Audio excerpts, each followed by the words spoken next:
Well, hey, hope you're having a great week so far. I'm with some of our team at the North Coast Leadership Conference. And it's always good to continue to learn and to grow, but it's also good to hang out together with our team. Planning to be back for Thursday night church and Sunday services as well. I want to revisit today our theme for this year at Northwest Christian Church. It's about a fresh start. We read 2 Corinthians 5, verses 17 through 20, where we read, anyone united with the Messiah gets a fresh start. It's created new. The old life is gone. A new life emerges. He says, look at it. All this comes from the God who settled the relationship between us and Him, and then He called us to settle our relationships with each other. God, He put the world square with Himself through the Messiah, giving the world a fresh start by offering forgiveness of sins. God has given us the task of telling everyone what He is doing. We are Christ's representatives.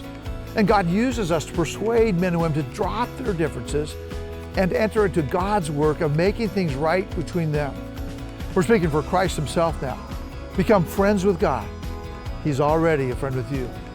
My friends, that is a powerful message. And again, that's our theme for this year at Northwest Christian Church. We want this fresh start for ourselves, for our church, and for others in our sphere of influence.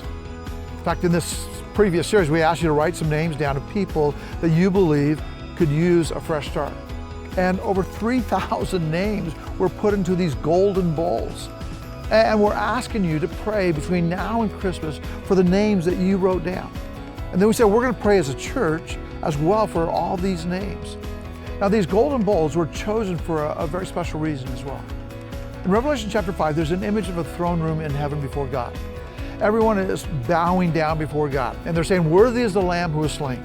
They're saying to Him praise and glory and honor and power forever and ever. But now in verse 8, it says this, that the 24 elders, they fell down before the Lamb. And it says they're holding golden bowls full of incense, which are the prayers of God's people. The prayers of God's people.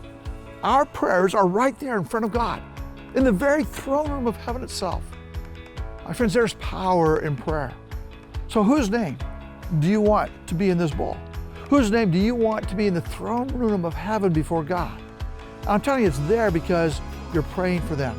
So I'm just wanting to remind you, let's keep on praying for these names and praying for some names that God's laying on your heart as well. Look forward to seeing you this weekend.